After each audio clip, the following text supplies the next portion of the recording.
So sorry for that. So as my co-host said, this afternoon, we are gathered here to look at the topic, a look into the future, breaking the vicious cycle of African leadership. Our topic is in two parts. We first want to look into the future. We want to see how African leadership is going to look like in the future. And we also want to look at steps we can take to break certain things that have for a while now headlined the theme of African leadership. You would bear witness with me that anytime we are in a conversation where we are discussing leadership generally in Africa, much to my disappointment, there's this little bit of negativity, or there's much more negativity more than the positivity. But this afternoon, what we want to do is we want to be pragmatic. We want to be the people that are looking for solutions to help Africa and to help African leadership, because we know that where the leadership is effective and where the leadership is prosper, the people would end up prospering as well. So this afternoon, that's what we want to do. We just want to take a look into our future and discuss ways where setting trends in our leadership that have not benefited the African people, ways that we are going to break those trends so that into the future generation, we would see the Africa we want to see thriving under great leadership. Thank you so much.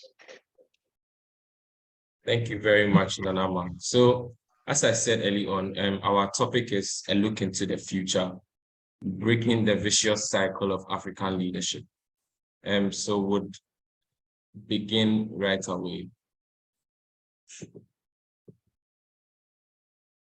So there's a saying by John Galsworthy that says, if you don't think about your future, you cannot have one. If you don't think about your future, you cannot have one. And I think that's a very profound statement to make, because you cannot determine your future if you've not really thought about it. If you've not really seen how you want things to pan out, everything will just happen without you actually planning for them. And then the best way to actually succeed in anything is if you plan for it, if you put in the right things for what you want to be achieved to achieve. And so that's why our theme is a look into the future, because we've realized that if we don't sit down to think about our future, then everything will just happen without any plan, and we'll be complaining about it. So that's why we are here to talk. So we're going to begin our interactive session. So our first question really is, what's really your definition of the future? How do you picture the future? So I'd like us to start by raising up our hands. What do you think? What's really your definition of the future? When you say or you think of the future, what comes to your mind? Anyone? Please, this is meant to be a very interactive session, so please let's kindly start by lifting our hands.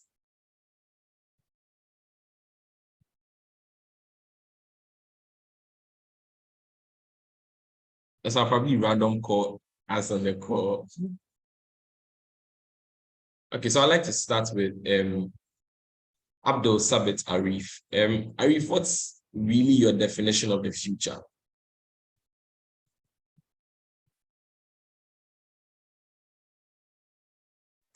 Hello.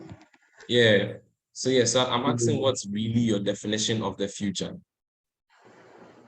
That's a big question.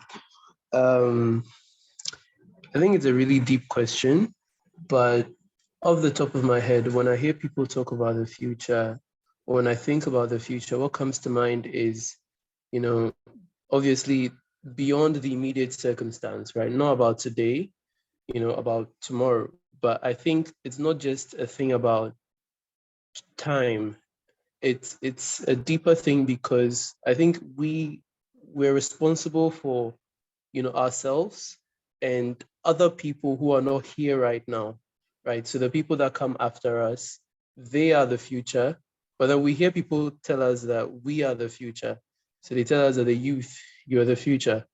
So in a way, I think what that means to me is that, you know, it's the future. We don't live in the future, we live in the present, but somehow our actions and their consequences lead to the things that will affect the people who come after us. And, you know, our lives are not just about ourselves, they're about the people that we care about.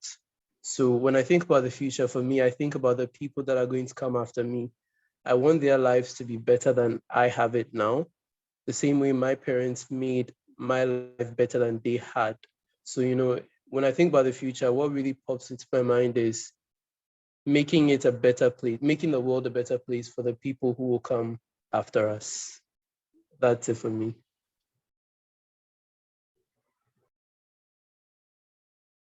All right, thank you very much. Nanama, before you come, I'd like Josephine to begin. So Josephine, you can go on. Oh, okay. Hi everyone. Do I Hi. turn on my camera? Oh, okay. So for me, the future is a place where there's endless possibilities.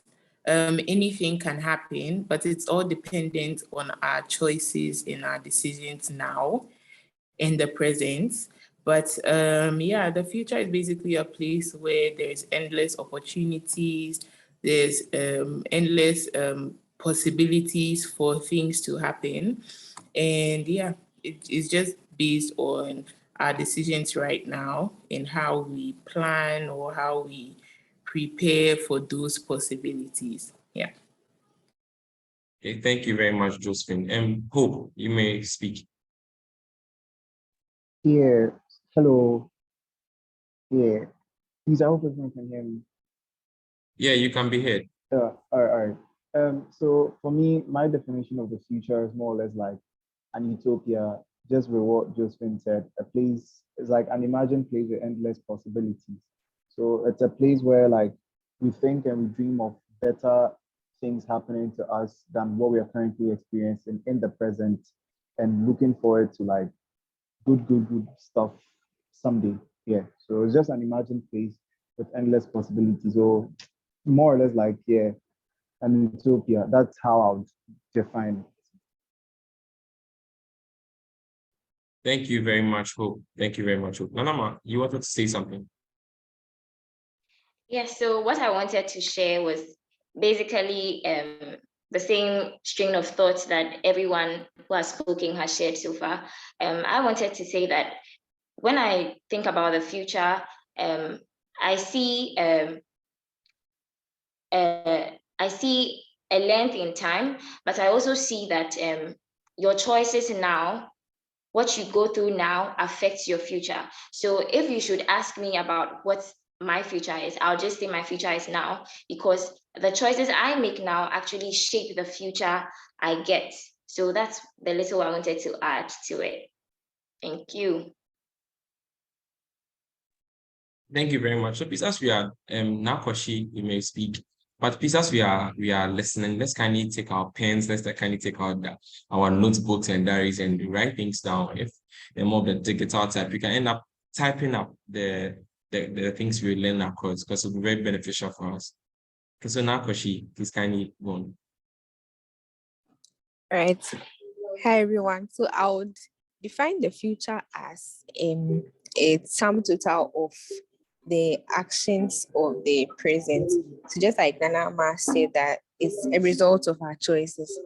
So, but it's also a place of better times, a place of progress in improvements from the present state.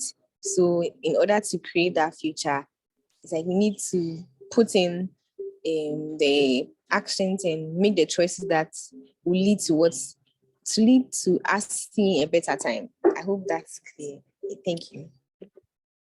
I think that's clear enough. Thank you. I really love the definitions of the future. I think for me, and I think what my definition of the future is like around what everybody's saying, that the future is one thing I think I heard was like the future is not ahead but within.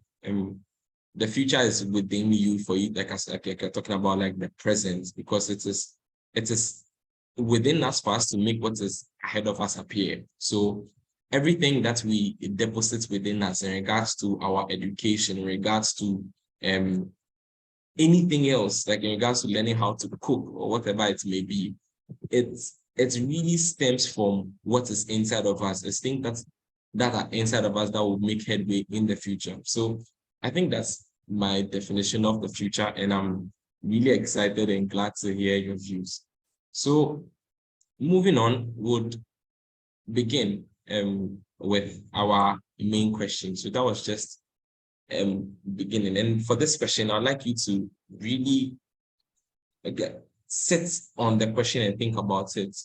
Maybe your thoughts are already with you, but the question is, on the African continent, what are your current thoughts about our leadership situation? On the African continent, what are your current thoughts about our leadership situation? How do you assess the various African leaders or their ministers or the people in power or the people living in the corporate society? How do you assess them really? When you think of the leadership in Africa, what comes to you? What are the things that really pop out and stand out to you that you think like, I mean, this is what I think is happening in our situation, and maybe I think this is wrong and that it needs some change. So please, let's share our thoughts on this, so we can lift our digital hand up. We can lift our digital hand up.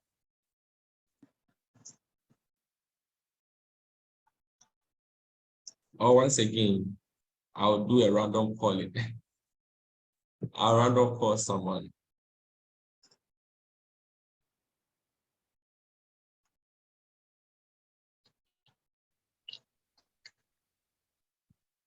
All right, Josephine, you may go ahead.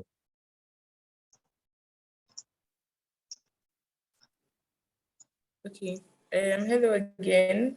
And I think this is mostly in reference to the video, Fred Sonicke's TED Talk.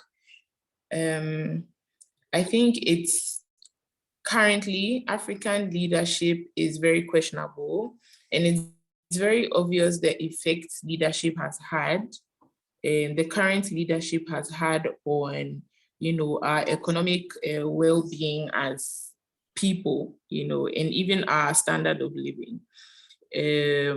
Speaking personally, I'm currently in Rwanda and I'm Ghanaian, right? So when you see the difference I've been privy to the difference between, the kind of leadership in different countries. In Rwanda, we have President Paul Kagame, and he's a wonderful leader. He's very disciplined, right? So you come to Rwanda, everything works. And it's such a stark contrast to Ghanaian leadership, where you have to go round, the systems don't work. There's just always something that's frustrating you. And it's such a stark contrast to Rwanda, where everything works. You don't have to wait 40 days. You don't have to know somebody to get something done. Public policies work, and you can see that a lot of the policies are made with the well-being of the citizenship in mind, right? Whereas, Ghana, it's usually how much the person in power can profit, whether it's a minister, even if it's a local leader like a DC or an assemblyman. There's a lot of policies and there's a lot of rules that are made with how much the person in charge can profit. So there's that stark contrast, and you realize how much leadership can affect one's life as as a citizen of a country, even if you're not a citizen, I am just a student in Rwanda, and I can see firsthand that, I haven't been that stressed compared to me being a citizen in Ghana. So, so you see that I can't say leadership in Africa is bad, because I've seen the differences. There's also Botswana. I have a few friends from Botswana, and the same in Botswana. Everything works in Botswana. There is good education, public policies that are meant for the well-being of the citizenship. So I can't say that African leadership is bad. What I can say is that there's potential for better leadership for Africa, and it's most likely going to start with us, our generation, because the older generation is a bit too proud and stuck in their old ways, I can say. So yeah. Thank you very much, Josephine. I think your last statement was very profound. Says there's potential for Africa. Edwin Winston, you may go ahead.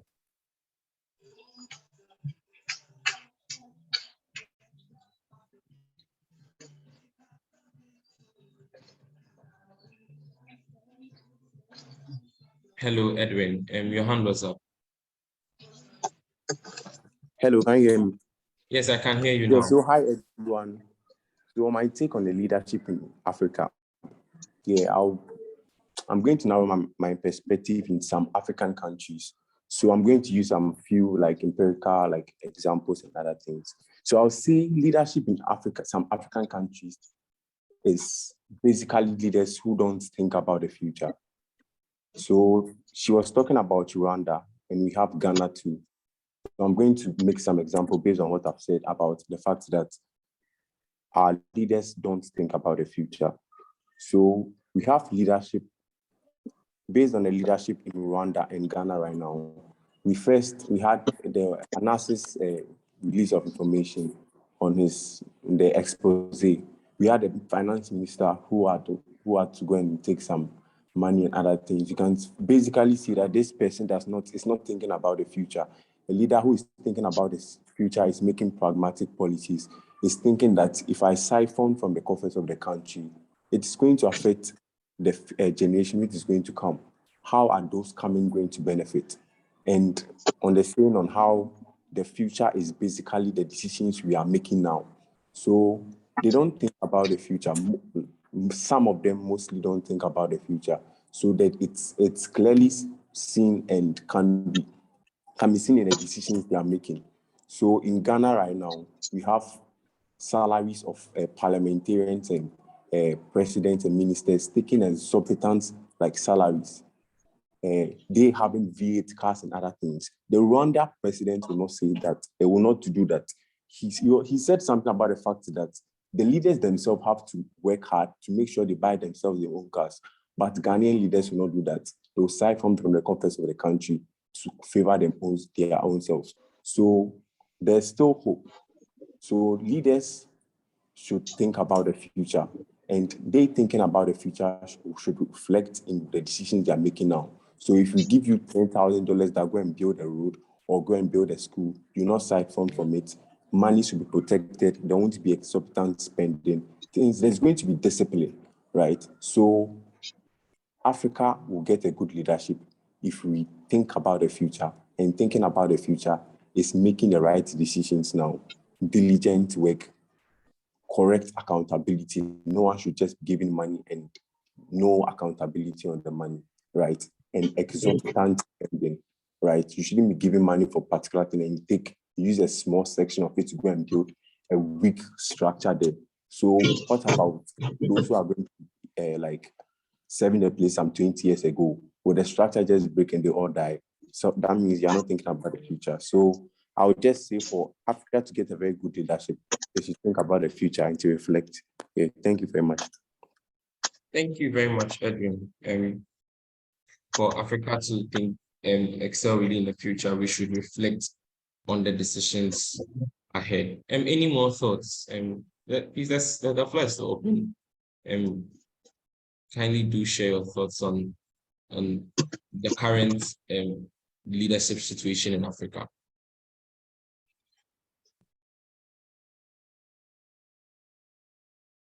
Okay, Charles Opon, please, you may go ahead. Okay, thank you for the opportunity. I think with African leadership, you can clearly see that it was tested by the COVID-19 pandemic when it came, and I think that it was a stepping stone for us to look at the future in a different way, to be able to be independent as a continent, and the various countries that are in the continent to also be independent. I think that most African leaders are quite myopic when it comes to their leadership. You can tell from how you take a city like Dubai, how their sheikh was able to look into the future and tell that, okay, this is how we can develop Dubai in the next, let's say, 10 years or something that is going to make the country flawless in everything. But you look at Africa and you realize that, okay, each president is given a short term of about 4 years. And then they come to power and you literally ask yourself, what did they do?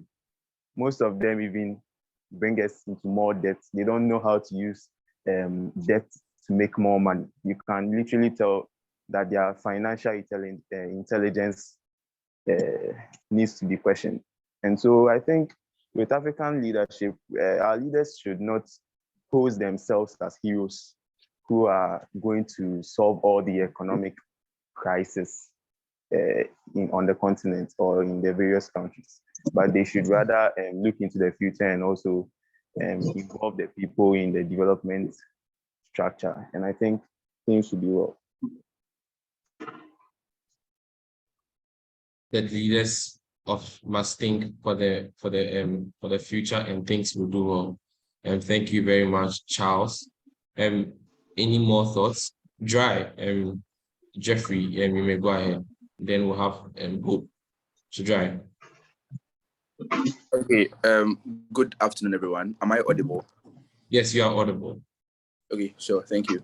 So my thoughts on Africa's current leadership situation is, I think I would like to take it from the fundamentals, from the basics, right? I feel like Africa is adopting the wrong style of leadership at its developmental stage. So if you look at the first world countries or the big countries we aspire to become, at no point in their history when they were trying to develop were they practicing democracy, right? Or were they practicing democracy in the form that they are pushing it on African leaders or African leaders want to adopt, right? So before we even adopted the Western democracy, our African leaders had their own understanding of what democracy is and how they could practice it, not in the form that the West is trying to make us adopt and use. I think that is one of our biggest problems, because we have to set up institutions, strengthen these institutions, and make them work. It's one of the problems we are facing. So I believe that if we are able to address the style of leadership we are having, we can really, make a very great stride, or the rate of change for socio-economic emancipation will be very faster. So think about it this way. Let all of us come to a consensus and then say that, okay, we are given leadership responsibility to some technocrats to lead the way to develop a particular nation, and give them, let's say, 10 years, 20 years, without any power contest on their mind, without any unnecessary propaganda criticizing them anyhow all the time. You see that people can really perform or deliver. Case in point is Rwanda, Paul Kagame. So Paul Kagame in Rwanda is not really practicing that democracy that the West wants us to buy into. So it's just a pseudo democracy in Rwanda. And given the time he has spent as a leader, he's been able to deliver some great, initiatives and some great interventions to bring Rwanda where Rwanda is today. He's always criticized as being autocratic, but then trust me, if we are faced with real existential problems, I don't think we should be fantasizing about principles, rights, and all those things. We should really think about a vehicle that can deliver us that socioeconomic emancipation, regardless of the style of leadership, and then regardless of like the West telling us, okay, practice democracy, right? I'm not anti-democracy. I am for democracy, but then I'm for the working democracy, I'm for the practical democracy. What we have right now is one that empowers our leaders to become thieves the more. Akufo-Addo was very brilliant. I believe when he was in high school, he had a very great vision for the country. He assumed power, and then all of a sudden, the system within which is working has made him who he is today. So the leadership problem, one, from my point of view, is the style. At this stage, I don't think we need to embrace democracy in its full wave, that utopian democracy. I don't think we need to embrace it. We can embrace certain aspects of it and then use it. Then the persons we trust to go into power. So the person you're trusting to go into power, so it's also another problem, right? So, okay, someone is asking if that solution is feasible. Yeah, it will be feasible if if we have the political will to chart that part. That's where the feasibility comes in. Because right now, the reason why we may not really have, or we may not really agree on that approach is because we are in a woke environment where people are very particular about rights, particular about principles, particular about all those things. That's what they fantasize about. People will be excited if they're given the right to become whatever they want to be in the name of whatever they feel like becoming, right? So once you feel like you want to take a decision that can take away those rights those rights from them, they want to come at you or come against you, right? And I feel like that is problematic. So if we can embrace some, before colonization, we had aspects of democracy actually existing. We had aspects of them. I don't think our chiefs were autocratic and entrenched monarchs. They embraced opinions from their people. Just that when it came to the cracks of making very very, very good, like very, very important decisions, they took it by themselves, and then they were the only people held responsible. So I feel like, to wrap it all up, first of all, we have to revise our leadership style. And then secondly, the people we give responsibility to, we have to make sure we are giving that to people who would not at any point in time disappoint us. Thank you very much, Jeffrey Dry. We have Mr. Kenneth Igri. Mr. Kenneth, please, you can kindly go on. Okay, thank you, Elon, and thank you, Nanama, for organizing the event. I have heard a few amazing thoughts, and I'm glad that we have young people like you thinking in such a profound manner. I wanted to just share a few thoughts around maybe the first and second questions, and focus more on this one and some of the things that Dry has said.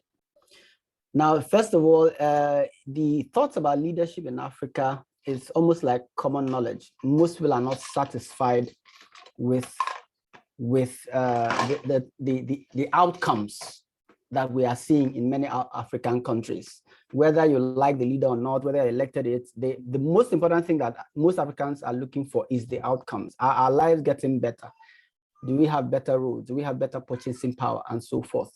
And one of the reasons, and this is where I start delving into some of the things that James has said, one of the reasons why Kagame is popular is because he seems to have addressed some of those basic things. And the fact that, but I must say that we should balance the narrative around Kagame. Is like is like a one-eyed man in a blind, in the country of the blind is hailed as king, right? Because in Kagame's case, he has done a lot for his country, a lot for his people, but those human rights issues are still there. Some of you may have watched Hotel Rwanda. The subject of that movie was convicted last year of terrorism, despite his history around what he did in saving over 1,000 people during the genocide. And it was just that's just one testament to the nature of the government when it's a one-man show.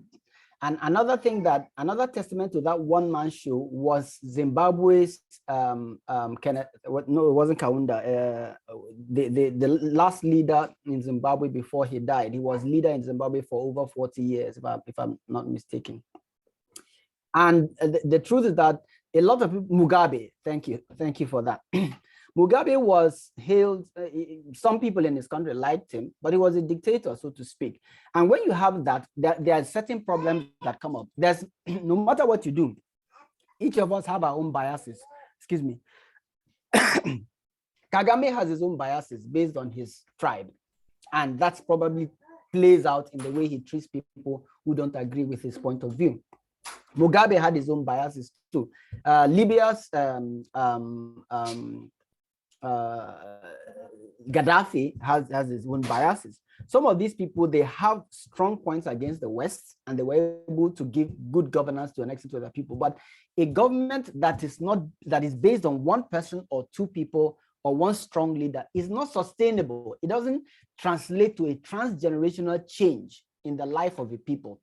If you don't create a system that works independent of individual people, you're still going to have a problem when that person leaves office or when that person dies, and eventually we are all going to die. So whether or not we're going to use democracy, we must look for systems of government that are not dependent on specific people, that allow the voices of a variety of points of view to be heard in the nation. And that still gives us, better, economic prosperity, like is happening in Rwanda. So I would like us to also, while we are rejoicing at some of the emerging leaders who are doing good things economically, we must also think about how to create sustainable systems of leadership. And while I'm saying that, let me come to the young people. I have a colleague in my office, he's in his 30s, and he says that based on his interaction with a lot of the young people today, most people who are growing into political leadership now, they are also planning to loot. They are also planning, okay, this is the best way to get money, to get yourself comfortable in life. Just get into politics and get all the money. And if we don't start addressing the kind of people, part of the problem is the kind of people, like Dry said, we let into leadership. That's another big problem, because no matter what system of government, our systems of embracing the West's democracy may not be as big of a problem as having the wrong kind of people in that democracy. Because if you can bribe half of the parliament to vote for your cause, then it's no longer a democracy. So I just want us to have that balance around some of these issues. The issue of dictatorship versus democracy, is it really about the system or about the kind of people we're having in government, and how young people today can plan for the future of their nations in Africa, without being influenced by the current, in quote, benefits we have in being a political leader. Let me stop there. Thank you. Thank you very much, Mr. Kenneth Idri.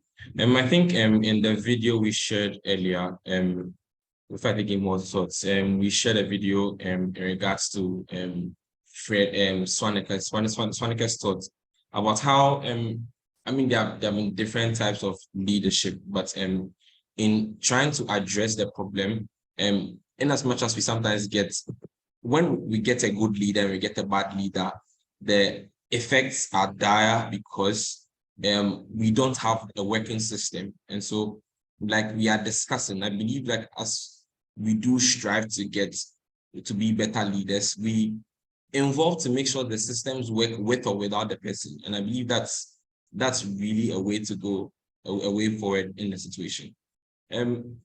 Checking if there are any messages in the chat box. But yeah, so we'll be moving on to the next question because of time. But let's kindly still share our thoughts and opinions on the African continent and what our current thoughts are about our leadership situation. So Pen and Nama will be handling the next question.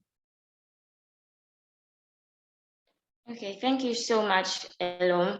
I believe a lot of profound thoughts have been shared across the room, and I believe we are picking one or two things from the thoughts that are flying around the room. So our next question is also very deep and also very interesting. So I would like that we take a few seconds to think deep about the question, and then we give in our submission. So the question says, what makes it difficult for leaders to be ethical, effective, and deliver value to their citizens and or clients? And I find that this question is very, very deep. And I also find that it's very, very applicable to all of us over here, because at one point in our lives, we have been a leader, we have occupied a leadership role, and probably what you wanted to achieve in that position, you weren't able to achieve it. Now, we just want you to think deeply and reflect before you give us your submissions. What are some of the things that made it difficult for you to deliver value to the people you were leading? Looking at our political leaders, what are some of the things we think makes it difficult for them to be ethical, for them to be effective, and for them to give value to us as citizens? Also, in the train of leadership, what are some of the things that makes it difficult for leaders looking at the next generation, right? Because we are looking into the future. So what are some of the things that makes it difficult for leaders in training the next generation of leaders to be ethical, to be effective, and to deliver value? So at this point in time, I would just love to receive your submissions. You can start by raising your virtual hand, and then I would call on you, and then the whole house hears from you.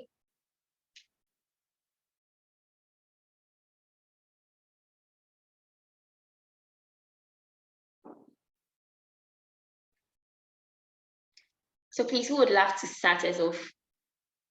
Who would love to start us off?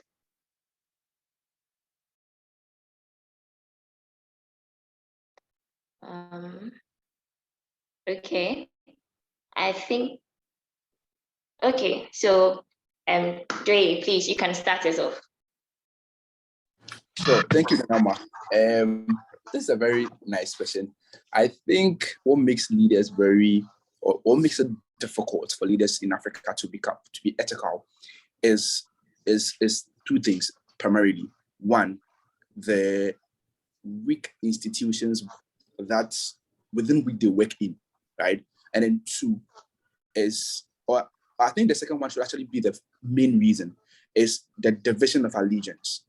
So what I mean by that is that because of how politics is practiced in Africa, leaders who assume high offices tend to be divided on where their allegiance lie. We have had on record where like very high ranking members of political parties have openly spoken that their party comes before the country. So if you get people making this kind of statements, it tells you where their allegiance lie. It tells you how much committed they are to really fight for the good interest of the nation they claimed they want to serve, and how much incentive they have in really delivering socioeconomic emancipation to the whole nation.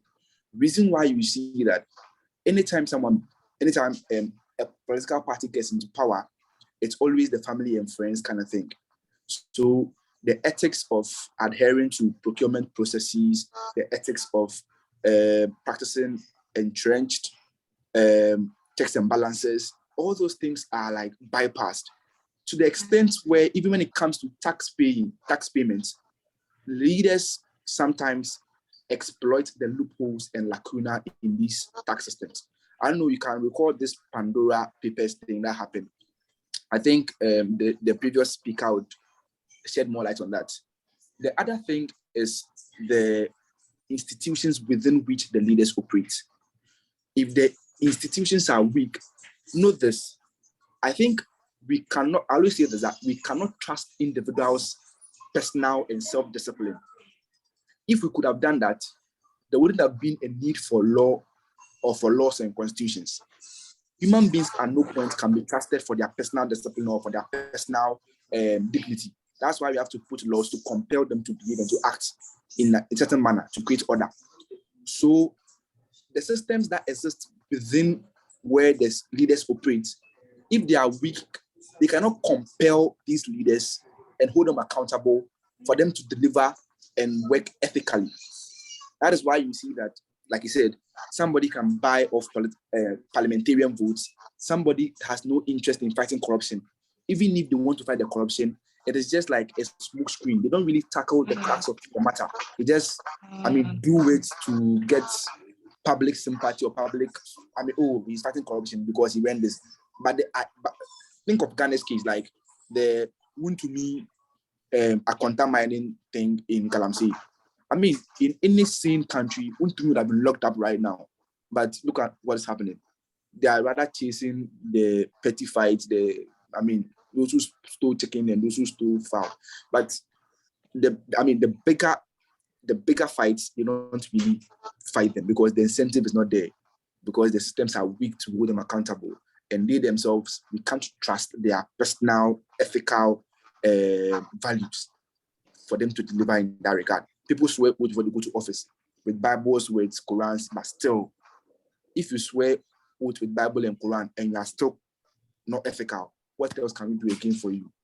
It tells you that then the problem is then that the systems are weak, or there's a division in alliance or allegiance, and then we cannot trust individuals' values, no matter how much they tell us this is what they uphold, this is what they stand for. We cannot really trust it to some extent. Yeah, I'll pause here for someone to also make their submission. Thank you so much, Dry. So Simon Botche, you can continue. Okay, thank you very much, Anama. So I would say the base in Ghana, because I've not been to other African countries to know what is happening. But in Ghana here, I think one of the reasons why mostly our leaders are not able to deliver as we expect them is overpromise. And I'm saying this in the aspect of our politics. It's just like the first person that just ended mentioned. There are institutions, there are rules and the regulations that govern when you are given the power to rule the people. And some of these institutions or others in the check and balances, they don't really allow you to do certain things that you yourself, you would like to do. But here we are in this nation, Ghana, where sometimes if just that people want to go into leadership, they come with huge promise. And I think that every leader, sometimes we are called to come and do certain things. We call into leadership just to fulfill certain things that are very needful. Not everything, but it's like in Ghana here, people come into power, and just because they want to come into power, they come with a lot of stuff. You vote for us. If you do this, we are going to do this. This is what you want to do, with a whole lot of stuff. So they will come to office, and there are a lot of challenges. They need to fit here. They need to do this, and all those things doesn't allow them to do. And if they are not able to deliver, what do?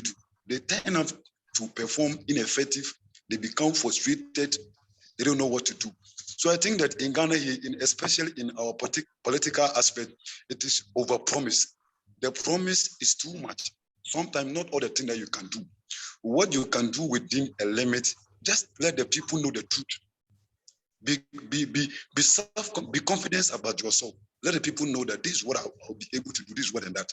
Instead of, if it happens like that, if the people who voted you into power, they tend to lose respect for you and other stuff. But if you're able to tell them that this is what you can do and other stuff, I think it would be good. So to me, I think it is over promising. Thank you very much, Anoma. Thank you very much, Philip Simon. We'll take our next submission from Belinda Doe. Thank you, Nanama. I just want to follow up a bit on what Jeffrey was submitting. I agree. The systems are making it difficult for the leaders to be effective. But I think that it's people that are behind the systems ultimately. It's people that are making the systems not work. Because those systems, people who are employed, people who are supposed to do their jobs that are being lazy about it or being corrupt about it, which is what's compounding the problem. So deep down, it comes back to personally the intrinsic morals or values of the person that is behind the system. So he made a statement about you not being able to trust the morality or values of someone. And so that's why laws exist. And I agree and disagree to a point because yes, laws agree, so that laws are there so that we can check people who want to go outside of the confines of what they're supposed to be doing. But deep down, even the laws, people who enforce them. So if the people themselves who enforce are not morally upright or don't have their values in check or believe in them so much to enforce them, ultimately the system will fail and then we'll be in this cycle of ineffective leadership. So yes, it's the systems, but it's also people who are behind the system. So ultimately it is how are we raising the leaders? How are we training them or teaching them? What are we teaching them? And how can we make it more personal so that it's not just something they learn in school or something abstract, so that when they get to that position, they are influenced by what is already the system that is already in place, but they can be the people that will change the system that doesn't seem to be working. Thank you. Thank you so much, Belinda Doe. Yes, there are systems, but there are people behind the systems. We still have more time to take a few more submissions. So if you still have submission to give, I implore that you kindly raise your virtual hand, then I call upon you.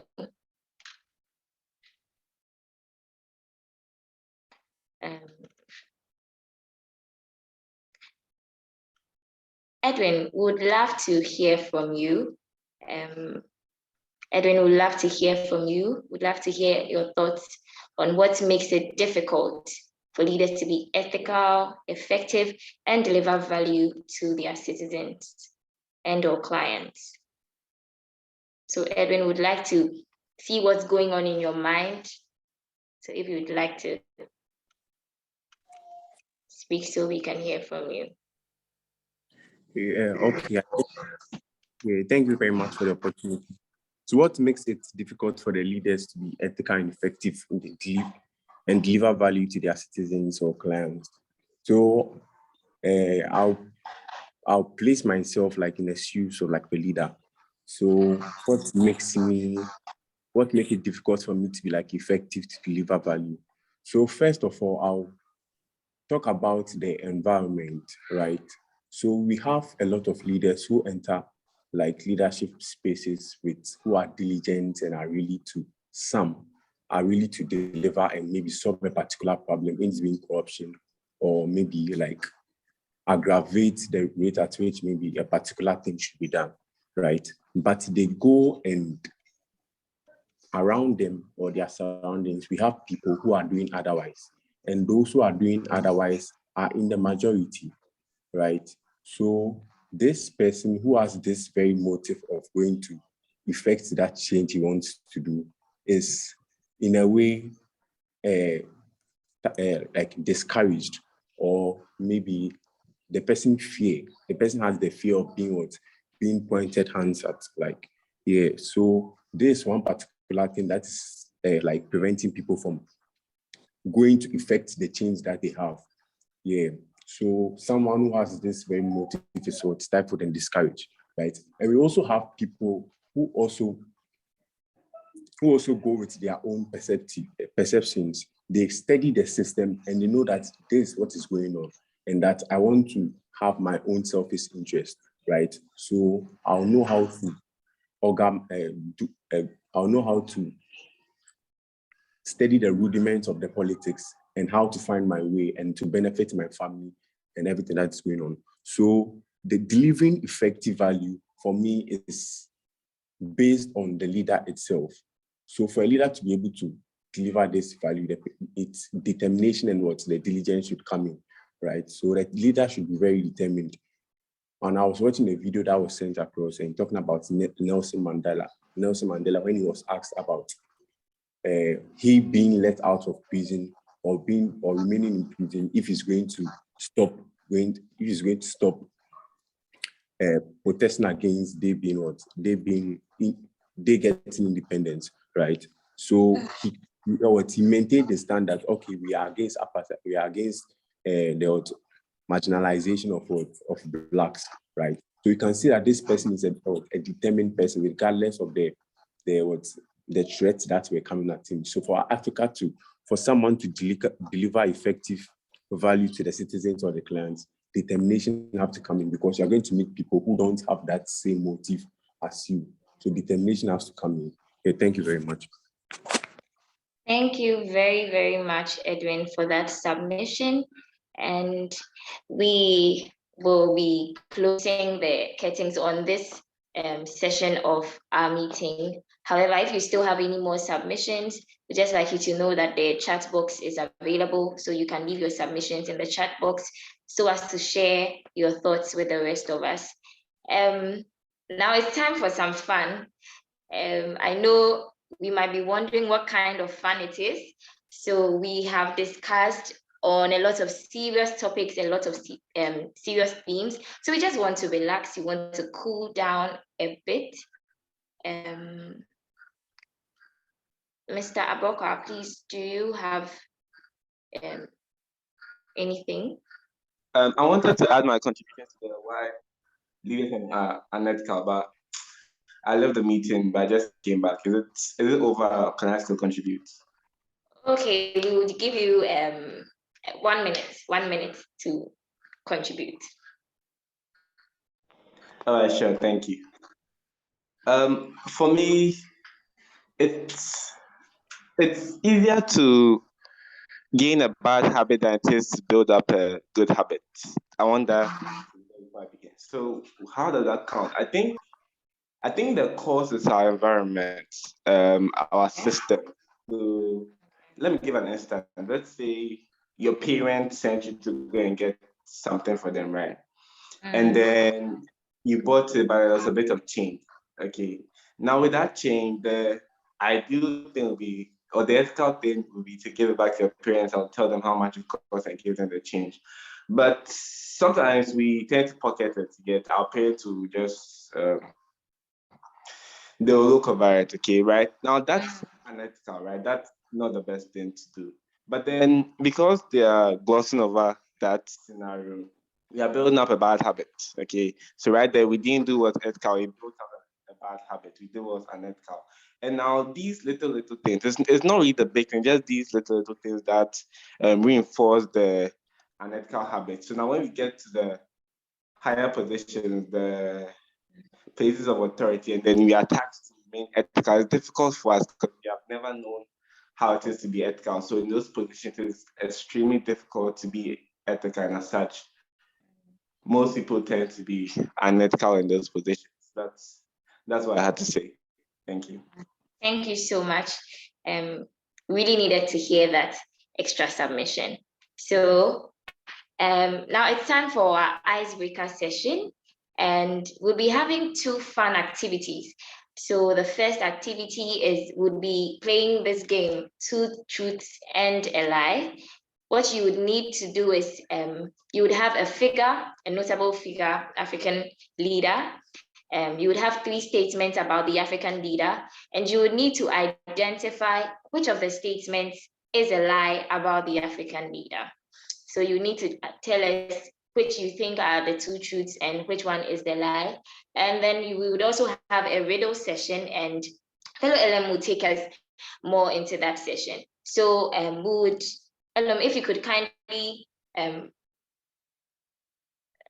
okay, so one thing, yes, we would need the fastest person to raise up their virtual hand and then let us know who what the lie is and then what the truths are. So Elon, please kindly give us our notable African personality.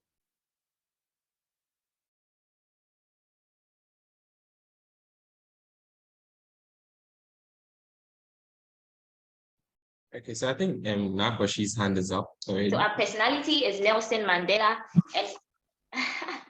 Okay, Miss Koshi, over to you. All right, I think the first one is the lie. Okay. Okay. That is actually. Wow. Miss Koshi came ready to win because indeed the first one is a lie. Nelson Mandela was imprisoned for 27 years. Interesting to note that he actually was a member of the Methodist Church of South Africa, and it's very, very interesting for one man to receive over 250 awards in his lifetime. So this goes to show of how much of an impact Nelson Mandela was. So Nakoshi Mills, you are our winner of the 2 truths and lie, and we would, as a winner, would award you with a sweet, sweet, sweet, sweet gift. So right after the meeting, we'll get in touch with you and award you with your gift. Fellow Elom, over to you. Okay, thank you very much, Nanama. All right, so the next one for the breaker session, it's a riddle. So I need you to turn on your minds as quickly as possible and think as, hey, Jeffrey, you let me wait for the riddle. Amazing stuff. Jeffrey, is there anything you want to share? Come again. I was asking about something you wanted to share. I didn't know competition day, people they win. I beg. Some of us network feel that, so yeah, we Sorry, winning. You have one more chance. You have one more chance. So the riddle is the next one. So it's a very simple but not very simple riddle. So I'd like you to think as far as possible. So I'll give you 5 clues. Whoever is able to raise their hand fastest on whichever clue it is, then we move on. So I'll begin. I am an East African country. I am an East African country. Okay, there are no hands. Moving on. Swahili is my official natural language. Josephine Brown, amazing stuff. Please, you can go on ahead. Kenya. I'm very sorry, but that's incorrect. Okay, next one. Moving on. There exists the color black in my flag. Abdul Sabit Arif. Uganda. I'm very sorry. The answer is not Uganda either. Butchie Simon. South Africa. I'm very sorry. South Africa is not an East African country. Moving on. I am the 13th largest country in Africa. Christian Abrakwa. Tanzania. Tanzania is the right answer. Tanzania is the right answer. And the last but not least one for the riddle was, I house the tallest mountain in Africa, Mount Kilimanjaro. Who am I? And as Christian rightly said, the answer is Tanzania. So Christian and Nakoshi, Nanama and I will get in touch with you and award you with your gifts respectively. Thank you very much for participating. Thank you very much for participating. So I'll just like, before we continue, I'd just like to thank Auntie Irama and Mr. Kenneth Igui, and also Pastor Jim Obed for being able to take time off their busy schedule to join on the call with us. Thank you very much. Christian, do you want to share something? Your hands are still up from the earlier contribution. All right, super. So we are moving on to our last and final question for today.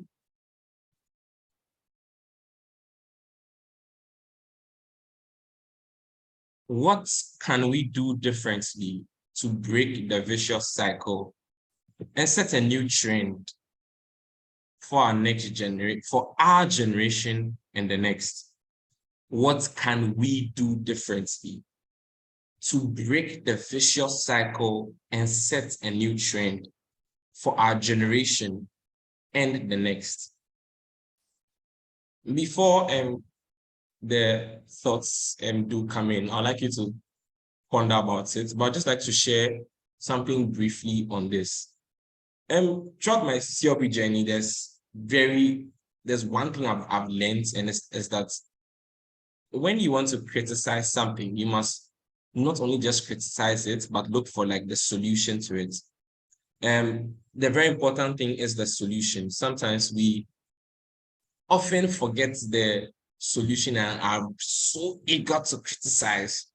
But throughout the discussion, I've been excited because for everyone that gave an input, there was a solution, so to say, to attach to it. Now we've sort of mentioned some of the contributions, really, and the ways to make everything better. So I'll just like to ask us that, what can we do that will be different? How can we break the vicious cycle? How can we make our generation? The question says, what can we do? It's not just me, it involves you. Because if we want a great Africa, it cannot only be achieved by me alone. If everyone around me is doing the wrong thing, then there's no way we can go forward.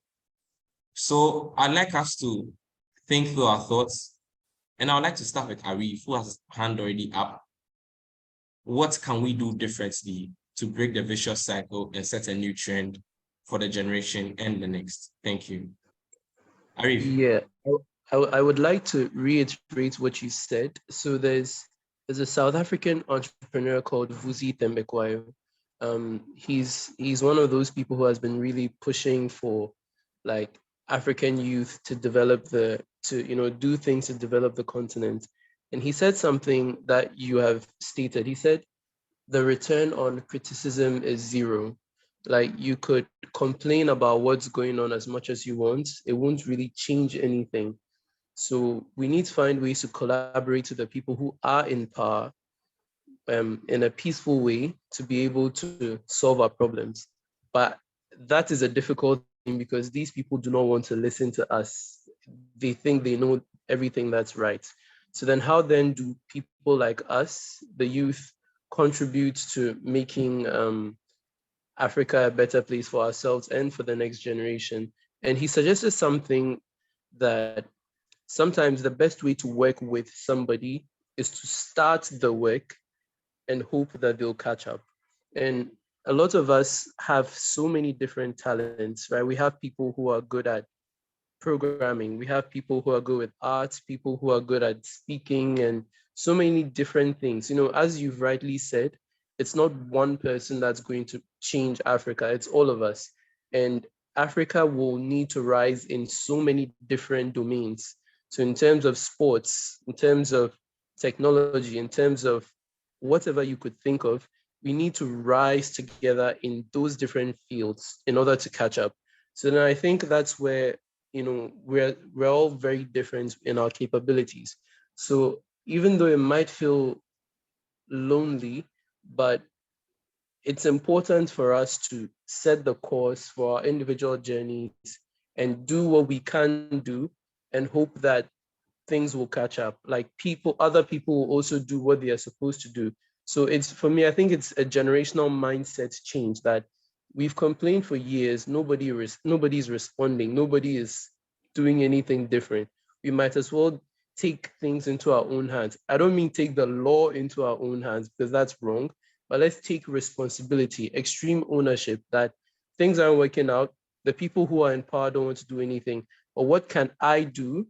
Well, I can take the skills that I have and I can find a way, you know, don't break rules, but find pathways that will allow you to succeed in the thing that you are good at and then find a way to return that back to people who can utilize it in order to continue that cycle. So breaking the vicious cycle and creating a very useful and constructive cycle. And if in every industry we have a few change makers doing these things, in sports, in education, in anything you could think of, if we have this collective drive that's pushing us, in no time, and I don't mean it will take 1 or 2 years, it will take quite some time, but definitely not as much time as if we sat down and waited for our leaders to, figure their things out. So let's take things into our own hands within the fields that we are currently in, but let's not take the law into our hands and be violent, because that's just going to push us back even further. So that's what I think. That's how we break the vicious cycle. We break the cycle by doing things actively and creating a cycle that we can feed back into the system. Thank you. Thank you very much, Arif. Before I take Nakoshi and Christian's comments, I'd like to just add a little to what Arif was saying. I remember when we were having our guest speaker series with Reverend Albert Okran, and he says that he was talking about self, about yourself and how you need to think about yourself as Elom, let's say Elom Incorporated. Like, think yourself as a company, because if that is how you see things, if you see yourself that it is my company, then you'll be responsible for it. No one would want his or her company to fail. Everybody wants his or her company to succeed. So I think like what Arif is saying is really very important, that we need to be ready to take responsibility for the things that are happening around us. Thank you very much, Arif, for your thoughts. So Nakoshi, please kindly go on.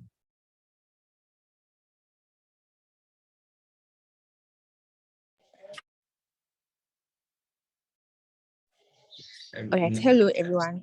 Great. So I have personally observed that there's a vicious cycle of that's produced by negative mindset. So people can really openly and freely speak negative of the country and the continent, like say things like, oh, we don't have a future, oh, we are not making progress, and things like that.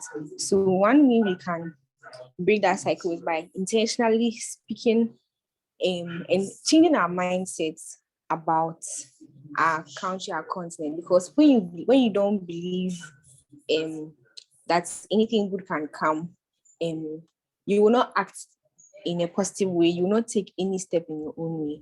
As well, we also should realize that our little changes that we can make in our own spaces is change enough. Today, I was in one other LIF, and I learned something about the butterfly effect, that the change that you can make in your small space can sort of create a ripple effect for future generations. So our change is not too small. And so we shouldn't say, oh, what if I do my own thing, it will not yield much, so I will not do it. Yes, thank you. Thank you very much. Hearing you say that is just making me remember the butterfly effect you're talking about, because it takes me back to the blog post I wrote on the butterfly effect. Thank you very much, because it's the little things. It's the little things that make the difference. Christian, yeah. For me, what I'll say, it's similar to what Arif said. It's almost impossible to change someone's mindset. Once an individual settles on a belief, it's not impossible to change their mindset, because they'll have answers for everything you throw against them. So factoring this, I've realized the best way to change someone's mindset is by changing your mindset.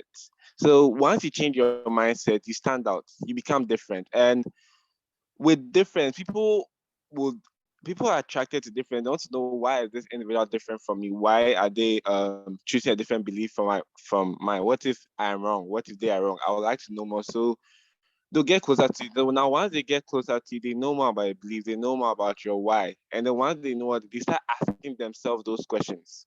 So in that context, they are trying to change their mindset. You see, and they try and change their mindset has the best success, because it's not someone else forcing their mindset on them, but them. So in that case, so knowing all this, I would say the way to break the vicious cycle would be for us to stand out, for each and every individual to stand out, to choose to be different, to choose to be ethical. So as Arif says, we have different sectors, and each sector we have a group of individuals who are standing out, who are choosing to be ethical, who are known for their ethical ways, and that will want to inspire others to join, to be like them, and that will break the negative feedback loop. And as such, we bring out more ethical leaders. So that's what I think.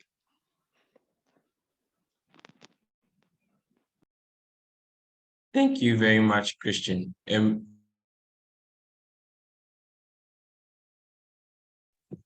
Thank you very much, Christian. I think you just made me remember something Dr. Sapon shared in regards to people's beliefs, that it's really difficult to break down their beliefs. The best you can do is actually limit its power. And I think that is why these discussions are very important, because if we don't speak to the issues, there's no one that is going to really look at it and try to solve the problems. And so I think like you rightly said, it's very important that we begin having this conversation, and we look to changing the narrative and then looking from a different perspective and being deliberate to stand out. And I mean, when you go everywhere, like everybody's wearing a black shoe and decide to wear a white shoe, like you said, everybody will be intrigued. Why is this person wearing a white shoe? Like, why aren't you following the standard? Why aren't you following the status quo already? But you are changing the status quo. Because even aside that, the internship at just something short. I'm doing my internship at the Ghana Port and Harbour, and I was working with someone who was also an intern as me. And we're having a conversation about how a coach should take his family member to play, and the coach didn't take that, and was like, it's just one player. And the coach stance was admirable to me, because in as much as the person was just a family member to him, he didn't take the person on because the person was not good enough.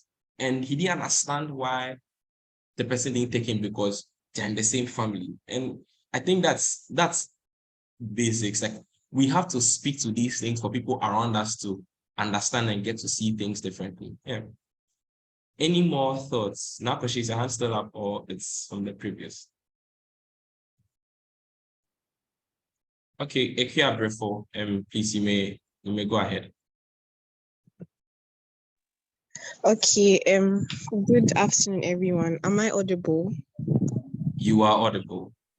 Okay, all right. Thank you very much, Elom, for inviting me to this session. So I'll just like to say one thing. One way we can break the vicious cycle is through history. So history in the sense of we critically analyzing what exactly our leaders in the past did wrong, and why we are where we are today, because I believe that it is only through history that we know why we are where we are today. Critically analyze what exactly went wrong at which point. And so when we are able to do that, we then learn from our mistakes, and in a way we don't repeat history. So history does not repeat itself again. And also history in the sense that we should be able to identify ourselves as a continent that in history time, like before colonialism, Africa, we should be proud of the fact that Africa was actually civilized in the sense of the word. So I'm currently reading a book by Thomas C. Oden, how Africa shaped Western Christianity as we know it. And it's so amazing to find out that certain Christian dogma, certain ecumenical texts, or certain Christian texts that we have, like the Athanasian Creed, and certain Christian values that we currently hold today were found from Africa, particularly Alexandria, Ethiopia, and all that. And it's so amazing to know that you have even in Acts, the book of Acts. Sorry, let me just move a little bit into the Bible. But in the book of Acts, you see Apollos Apollos was from Alexandria. So Alexandria is in Egypt, current Egypt. You see how he was a thorough student of scripture, and later on you see how he influenced the church of Corinth and all that. So history in two senses, that we go back and analyze what exactly our leaders did wrong, and history in the sense that we are proud of who we are as an African continent and work on that, use that as a motivation. Thank you. Thank you very much, Ikea. Are there any other thoughts? If there's one more thoughts, I'd be Pastor Obejim Anan, please, you may go ahead. Thank you very much. I trust that I'm audible. Yes, you are. Okay, great. I think it has been a very insightful session. I've enjoyed every single bit of the time I have spent here. I have to go, but it's difficult to go because I don't want to miss a thing from the next person who speaks. So great job, and thanks for having me. A couple of thoughts. I just like to say that I have learned that the quality of leadership every nation has is a reflection of the quality of its people. There is no way that great leadership springs out of a terrible group of people. It's impossible. So we have to determine to grow well as young people. By that, I mean every facet of our life must matter to us. We have to determine that when it comes to this thing that I have in my hands now, this task that I have to do now, this thing I'm engaged with now, say school, say leadership somewhere, I have to do it well. When it comes to my personal life, I need to grow well. I need to be better. And Elom, I have searched and searched and permit my bias. There's no other way to grow well than to grow in Christ. If you do not take this life we have chosen, the life in Christ, seriously, your value system is going to be so terrible. One of our contributors stated that you cannot trust a person when he says that I'm a man of integrity, you can take me by my word. When I come to leadership, say on the national level, I won't steal, I will do what I say, I will work hard, I'll do my very best. You can't trust that. Rather, you have to put laws in place to check the person. I like to just refine the thought and say, you can't trust an ungenerated person or a person who is not regenerated. However, I can trust Elom because he's regenerated in Christ. And when he comes into leadership, he would act in a manner that pleases the Lord.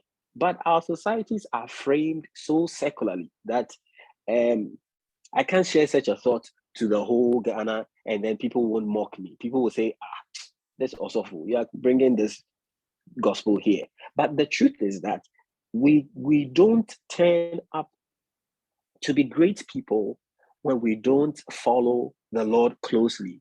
You will say, oh, but there are Muslim nations that are doing better than us. Give it time. Just give it time. The greatest nation of all, as we have it now, America, it was not founded on secular principles. Great scientists, their discoveries all came about when they happened to walk with the Lord closely. Of course, you can contest the thought because other great things have been done by people outside the church. But the point I'm making is that for those of us who have opportunity to know the Lord and to walk with Him, we have to determine to go by His precept. We have to determine to grow in Him and to do it better. Then my third thought will be that and now that you and I speak alone, we have to demand better where we are. Let's say that we are students in UG and there's some political leadership among students, the student body, and they are doing different things. And we just sit aloof and we don't demand better from them because, we Christians, we are nice people. We don't like to push people around and things like that. We just want things done. We just want it to happen and then God will sort us out. No, For us to break the vicious cycle that we are talking about, we have to, at where we are, demand change. We have to demand it now in the spaces where we occupy. We have to determine that, see, at this level where I am at, in this lecture room where I am, in this university where I am, in this town, in this city, at this workplace where I am at, I insist on the right things being done. I contribute to the right things being done. I celebrate the right things being done. I don't add my voice, and I don't subscribe to the thoughts that are inimical to the growth of the society. I am not part of that. And we have to determine to be part of that change. The last thing I will say is that let's all be clear in our minds the kind of Ghana we want. What kind of society do we want to live in? Do we want to live in a society that is backward 200 years? Or we want to be an advanced nation? We want to be a kind nation, a nation that is clean, a nation that welcomes people. What is it? I mean, if I am voting for political leadership right now, I am not clear in my mind what kind of society is Ghana working towards. We all want to have food on the table. We want to be secure at our homes. Of course, that's basic. But beyond that, what kind of society are we building? Great nations have determined where they want to go and have chosen leaders who will help them get there. I hold my thoughts. Thanks for the time. Thank you very much, Pastor Obed. Anna, thank you guys so much for staying on the call. It's amazing how this time flies. It's almost 3 minutes to our time ending. So before we wrap up, I just want us to do this quickly. What is the one thing you're taking away from this session? If you haven't learned anything at all, what is the one thing that you're taking away from this session? So you can, for people who have not contributed in this discussion, please do also type in the chat box. At least we'll get to read your comments and know that you were here with us and not just on the call. If you'd love to raise your hands too as well, kindly do so. Amazing. So Sarah Akono, please kindly share your thoughts. Hi, please can you hear me? Yes, I can.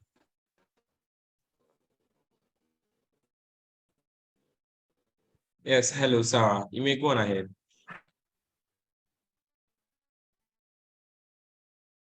All right, but as Sarah is getting her network. Okay, so I joined really late. I just joined, but I joined just when.